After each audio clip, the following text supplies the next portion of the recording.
Hello everyone, how are you? Welcome back to Parvez Sir classes. Today we will talk about 8th chapter, second book of Pol Science. इसका नाम है धर्म निरपेक्षता. धर्म निरपेक्षता से क्या अभिप्राय है वो जानते हैं. धर्म निरपेक्षता का मतलब यह है कि राज्य द्वारा किसी एक धर्म को मान्यता ना देना, बल्कि सभी धर्मों के साथ सभी प्रकार से जो अधिकार दिए गए हैं उसमें समानता बनाए रखना. यानी कि राज्य किसी एक धर्म को मान्यता नहीं देगा, बल्कि सभी धर्मों के साथ समान रूप से व्यवहार करेगा. जैसे हिंदू, मुस्लिम, सिख, ईसाई सब समान है. ठीक है. तो लोकतांत्रिक व्यवस्था में धर्मनिरपेक्षता को इसलिए शामिल किया है भारत में क्योंकि भारत में विविधता है. यानी भारत में अलग अलग धर्म, वंश, लिंग के लोग रहते हैं. इसलिए सबके साथ समान रूप से व्यवहार, बर्ताव व न्याय हो, इसके लिए धर्मनिरपेक्षता को शामिल किया गया है. तो इसके बारे में आगे पढ़ते हैं.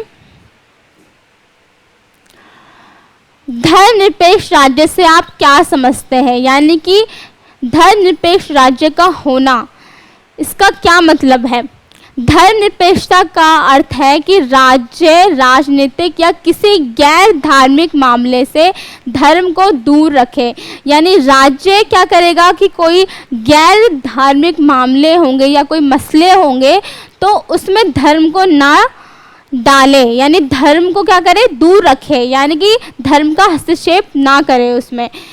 इसका अर्थ है कि राज्य धर्म के मामले में बिल्कुल भी हस्तक्षेप नहीं करेगा तथा सरकार धर्म के आधार पर किसी से भी कोई भेदभाव ना करे.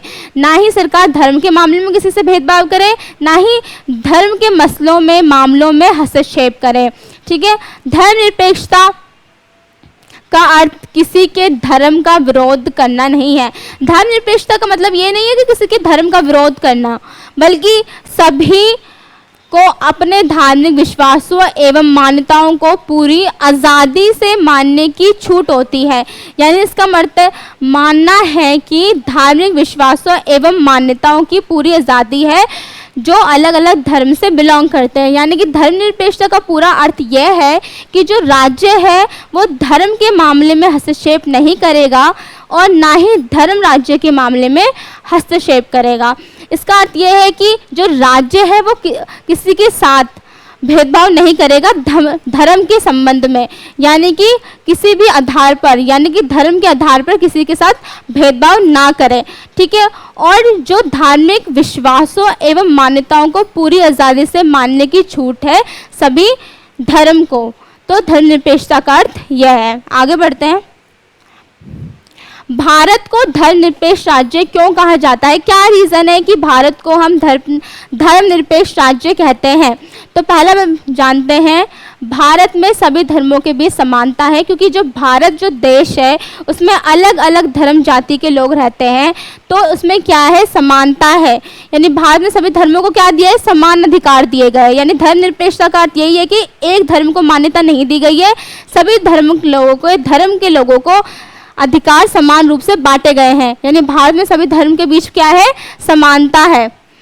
कानून द्वारा किसी भी धर्म का पक्षपात नहीं है. यानी कानूनी तौर पर देखते हैं हम या न्यायिक स्तर पर देखते हैं तो ये नहीं होता है कि किसी एक धर्म को पक्षपात किया गया हो, यानी कि किसी एक धर्म के अंडर में न्याय किया गया हो. तो ऐसा नहीं है. सबके साथ क्या होता है, समान रूप से कानूनी फैसले व न्याय लिए जाते हैं. आगे पढ़ते हैं. सभी धर्मों के लोगों को अपने धर्म के पालन तथा प्रचार और प्रसार की आज़ादी है. यानी कि जो अलग अलग धर्म के लोग जो भारत में निवास करते हैं वो अपने धर्म की प्रचार भी कर सकते हैं, प्रसार भी कर सकते हैं, वह अपने धर्म का पालन भी कर सकते हैं. उसके लिए भारत में कोई मनाही नहीं है. राज्यों द्वारा किसी भी धर्म को राजकीय धर्म घोषित नहीं किया जाता. क्योंकि हमने पढ़ा है धर्मनिरपेक्ष में तो कि राज्य किसी एक धर्म को मान्यता नहीं देगा.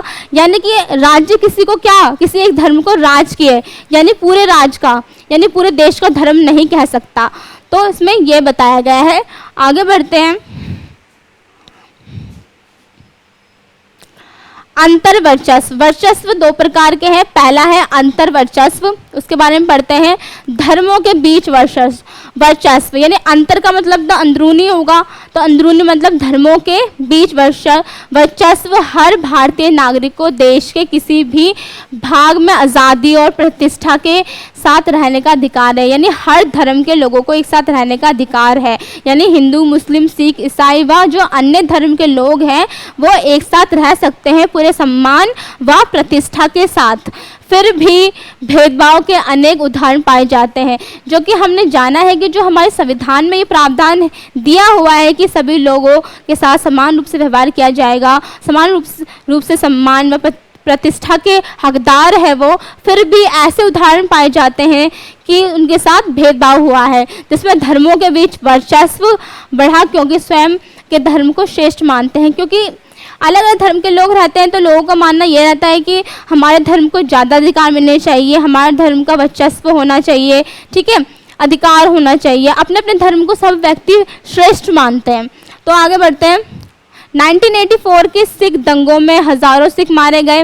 ये एग्जाम्पल है कि 1984 के सिख दंगों में हज़ारों सिख मारे गए 1980, ठीक है, तो ये एग्जाम्पल हो गया।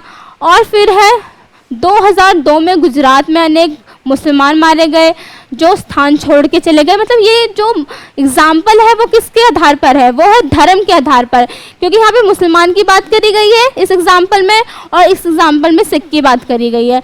तो ये अंतर वर्चस्व है जो धर्मों के बीच में है, ठीक है, क्योंकि धर्मों के बीच में ये वर्चस्व है कि कौन किसका धर्म श्रेष्ठ है, तो इसके बीच में वर्चस्व है। तो आगे बढ़ते हैं हम सेकंड पॉइंट वर्चस्व का। सेकंड है अंतर धार्मिक वर्चस्व, धर्म के अंदर वर्चस्व। वो जो धर्म का जो हमने फर्स्ट पॉइंट किया उसमें था धर्म के बीच वर्चस्व, और यह है धर्म के अंदर वर्चस्व। मंदिरों में महिलाओं तथा दलितों का प्रवेश वर्जित, क्योंकि धर्म के आधार पर लोगों की मान्यताएं अलग अलग हो जाती है। फिर किसी का मानना होता है कि महिलाओं तथा दलितों को मंदिर में जाने की मनाही है, ठीक है। अनेक मस्जिदों में महिलाओं का नमाज वर्जित है, कि महिलाओं का क्या है, मस्जिदों में नमाज वर्जित होना। एक धर्म के समुदाय द्वारा दूसरे समुदाय को उत्पीड़ित करना, यानी एक धर्म के समुदाय द्वारा दूसरे धर्म के समुदाय को क्या करना, उत्पीड़ित करना, ठीक है, ये हो गया। इनमें सभी धर्मों में कई प्रकार की समस्याएं पैदा होती है, क्योंकि इसमें धर्म के अंदर के वर्चस्व को बताया गया है और पहले वाले में बताया कि धर्मों के बीच वर्चस्व है। तो ये हो गया। आगे बढ़ते हैं। भारतीय धर्मनिरपेक्ष की आलोचना, यानी भारत में क्या है, धर्मनिरपेक्षता, यानी कि एक धर्म को मान्यता नहीं दी गई है, उसकी भी आलोचना की गई है। वो आलोचना के बिंदु क्या है वो जानते हैं। धर्म विरोधियों के अनुसार धर्मनिरपेक्षता धर्म विरोधी है, यानी कि जो धर्म विरोधी लोग हैं, जो धर्म विरोध यानी इसके पक्ष में नहीं है, विपक्ष में है, तो उनका मानना है कि जो धर्मनिरपेक्षता जो है वो धर्म विरोधी है तथा धार्मिक पहचान के लिए खतरा पैदा हो सकता है। क्योंकि लोगों का मानना है, जो धर्म विरोधी है उनका मानना है कि ये क्या है, धार्मिक पहचान के लिए खतरा है ये। क्योंकि धार्मिक पहचान के लिए खतरा है इसलिए क्योंकि धर्मनिरपेक्षता का अर्थ होता है कि किसी एक धर्म को मान्यता ना देना, ठीक है। पश्चिमी से आयातित है, क्योंकि इसका मानना है कि पश्चिमी से आयातित है। अल्पसंख्यक अधिकारों की पैरवी करती है, क्योंकि धर्मनिरपेक्षता में ये कहा गया है कि एक धर्म को मान्यता नहीं दी गई है, लेकिन जो अल्पसंख्यक है, जो पिछड़े लोग हैं, जिनके साथ सदियों से भेदभाव होता आ रहा है, जिनके अधिकारों का हनन होता आ रहा है, तो उनको अधिकार देती है धर्मनिरपेक्ष। वोट बैंक की राजनीति को बढ़ावा देती है। लोगों का मानना है कि सिर्फ राजनीतिक नेता का काम ये है कि वोट ले सिर्फ, इसलिए ये कहा गया है कि वोट बैंक की राजनीति को बढ़ावा दिया गया है इसमें। अतिशय हस्तक्षेपकारी, क्योंकि भारतीय धर्मनिरपेक्षता राज्यसभा संबंधित धार्मिक सुधार की इजाज़त देता है, धार्मिक सुधार की इजाज़त देता है, क्योंकि ये हस्तक्षेपकारी है। क्योंकि आप जैसे बाल विवाह पढ़ेंगे कि बाल विवाह में क्या कानून बन रखा है कि जो छोटे बच्चे उनकी शादी नहीं हो पाएगी, शादी नहीं करना है, ठीक है, तो वो क्या है, हिंदू की मान्यता है। तो इसमें कहा है कि वो हस्तक्षेपकारी है, यानी कि जो राज्य है वो धर्म में क्या कर रहा है, हस्तक्षेप कर रहा है। तो इसमें ये बताया गया है। आगे बढ़ते हैं। धर्मनिरपेक्षता की धार्मिक सहनशीलता से बराबरी, यानी धर्मनिरपेक्षता की बराबरी किससे की गई है, धार्मिक सहनशीलता से की गई है। धर्मनिरपेक्षता और धार्मिक धर्मनिरपेक्षता के अंतर्गत अतः धार्मिक तथा अंतर धार्मिक दोनों तरह सहनशीलता के वर्चस्व रहित समाज होता है, जबकि धार्मिक सहनशीलता ऐसे समाज में संभव है जहां एक धर्म का वर्चस्व हो। यानी कि जो धार्मिक सहनशीलता जो है वो समाज में तभी संभव हो पाएगी जब एक धर्म का वर्चस्व यानी एक धर्म का अधिकार होगा, क्योंकि सहनशीलता धार्मिक वर्चस्व की विरोधी नहीं है। तो इसमें ये कहा गया है। आगे बढ़ते हैं। सैद्धांतिक दूरी क्या है? उदाहरण बताइए। सैद्धांतिक दूरी से अभिप्राय है कि भारत में राज्य ना तो धर्मतांत्रिक है, राज्य ना तो धर्मतांत्रिक से मतलब यह है कि एक धर्म का पैरवी नहीं करता है और ना ही वह किसी धर्म को राजधर्म मानता है। क्योंकि अगर भारत में देखें तो भारत में ये नहीं कहा गया है कि जो सिर्फ एक धर्म यानी कि हिंदू धर्म को मान्यता नहीं दी गई है, यानी सिर्फ एक धर्म को मान्यता नहीं दी गई है, सभी धर्म को बराबरी का अधिकार दिया गया है। तो राजधर्म मानता है, इसमें धार्मिक मान्यताओं के लिए अत्यंत परिष्कृत नीति अपनाई है। इस नीति के अनुसार राज्य धर्म से अलग भी हो सकता है या ज़रूरत पड़ने पर उसके साथ संबंध भी बना सकता है। यानी सैद्धांतिक दूरी से ये अभिप्राय यह है कि जो राज्य है वो धर्म से दूरी भी बना सकता है, वह उससे संबंध भी जोड़ सकता है परिस्थितियों के अनुसार। आगे बढ़ते हैं। आगे है उदाहरणतया यानी एग्जाम्पल देखते हैं हम।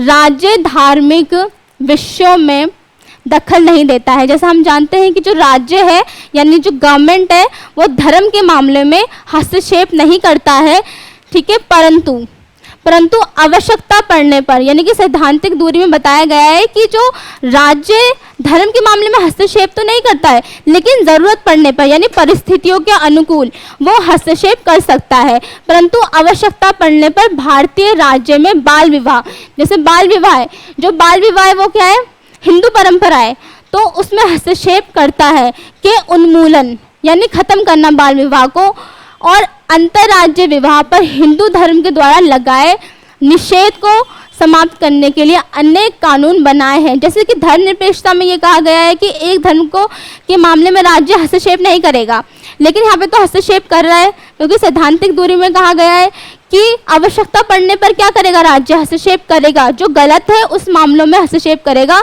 अन्य मामलों में नहीं करेगा। जैसे बाल विवाह के उन्मूलन कानून का बनना इसका एक एग्जाम्पल है।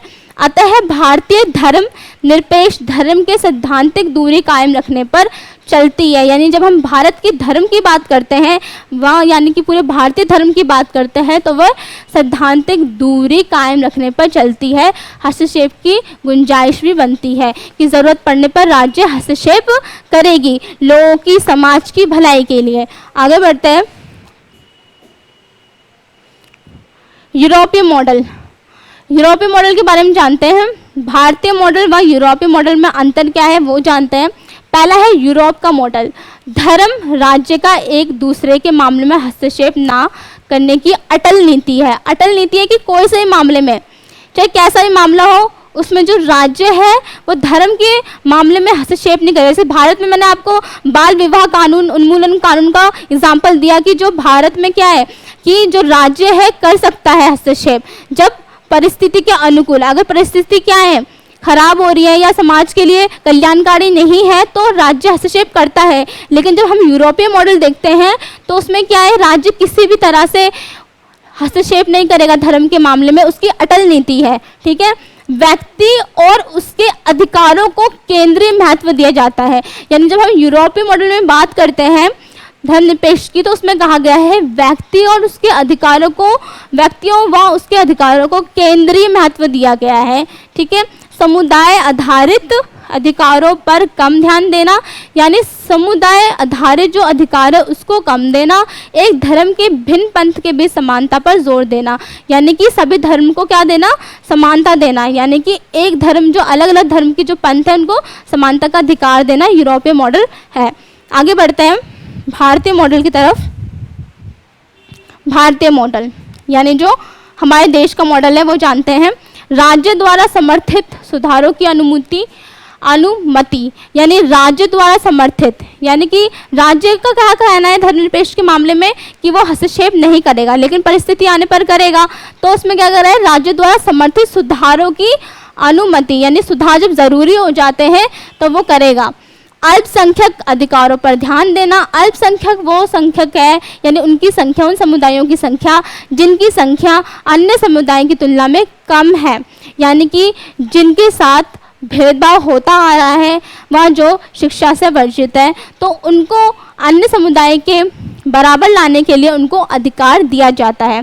तो भारत के संविधान में इसका भी प्रावधान है। व्यक्तियों और विभिन्न धार्मिक समुदायों दोनों के अधिकारों का संरक्षण, यानी धर्मनिरपेक्षता में क्या कहा है, जो भारतीय मॉडल जो अपनाया गया है उसमें कहा है जो व्यक्तियों और विभिन्न धार्मिक समुदायों, यानी व्यक्ति हो गए व उनके जो अन्य समुदाय, यानी कि अलग अलग धर्म के जो समुदाय हैं, दोनों के अधिकारों का संरक्षण, यानी कि धर्म के मामले में कोई कैसा भी हो, कोई अमीर हो, गरीब हो, चाहे वो कोई से भी धर्म से बिलोंग करता हो, सबके साथ अधिकारों का जब मसला आएगा या मामला आएगा तो सरकार उसको संरक्षण देगी, न्याय दिलाएगी। तो ये हो गया। विभिन्न धार्मिक समुदायों के बीच समानता एक मुख्य सरोकार होना, यानी जो विभिन्न धार्मिक समुदाय की बात करते हैं, यानी कि अलग अलग धर्म की जब हम बात कर रहे हैं, अलग अलग लिंग वंश की बात कर रहे हैं, तो उनके बीच में क्या होनी चाहिए, समानता होनी चाहिए। तो समानता पर ज़्यादा जोर दिया गया है, यानी समानता व उनके अधिकारों का संरक्षण पर ज़्यादा जोर दिया गया है।